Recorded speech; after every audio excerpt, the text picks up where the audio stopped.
আসসালামু আলাইকুম রহমতুল্লাহ বারাকাতু। তো হাই বন্ধুরা, এখন আপনারা দেখছেন এনআর লাভ ইউ। তো আজকে একটা খুব খুশির খবর আপনাদেরকে বলবো, খুব খুশির সংবাদ একটা আপনাদেরকে দেবো। আপনাদেরকে সেই জোড়ার নাতনির খবর দেবো।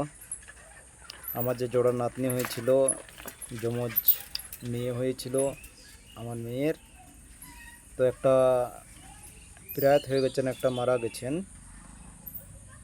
তারপর আপনাদেরকে দোয়া চেয়েছিলাম আপনাদের কাছ থেকে যে আর একটা যেন দোয়া করবেন সবাই, যেন উনি সুস্থ হয়ে ওঠেন। তো আলহামদুলিল্লাহ 27 দিন পরে বাড়ি নিয়ে এসেছে, উনি খুব ভালো আছে।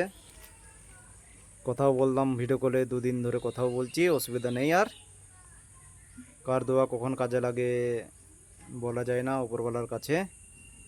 তো লাখো কোটি শুক্রিয়া উপরওয়ালার কাছে, যেন বাচ্চাটাকে সুস্থ রাখে, সবসময় ভালো রাখে এবং কোনো রোগবালাই যেন না দেয়। তো বন্ধুরা, আপনারাও আরও দোয়া করবেন, বেশি বেশি করে বাচ্চারা যেন কোনো রোগ মুগ না হয় আর ভালো থাকে, দুনিয়া ভালোভাবে বুঝুক। ফেরি করতেছে, আপনাদেরকে খুশির খবরটা জানালাম, আমি ফেরি করছি। তো কালকে জানাবো ভাবছিলাম, কালকে সন্ধ্যা হয়ে গেছিলো, সে কারণে ভিডিওটা আপলোড করা হয়নি, আজকে করলাম। তো আরও দোয়া করবেন যেন অতি দ্রুত তাড়াতাড়ি নাতনির মুখ দেখতে পারি।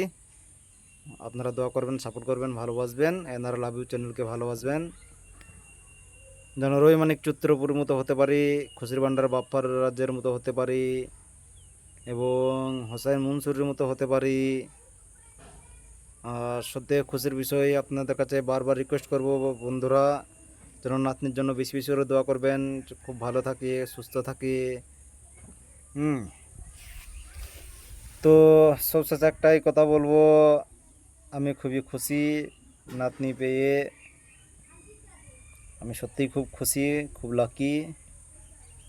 খুশি সবাই হয়েছে, জামাইও হয়েছে, বিয়াই বিয়ানো হয়েছে, জামাইয়ের ভাই বোন সবাই খুশি হয়েছে, শুধু আমি একা নই। কিন্তু আমার কাছে মনে হচ্ছে যে সব থেকে বেশি আমি খুশি।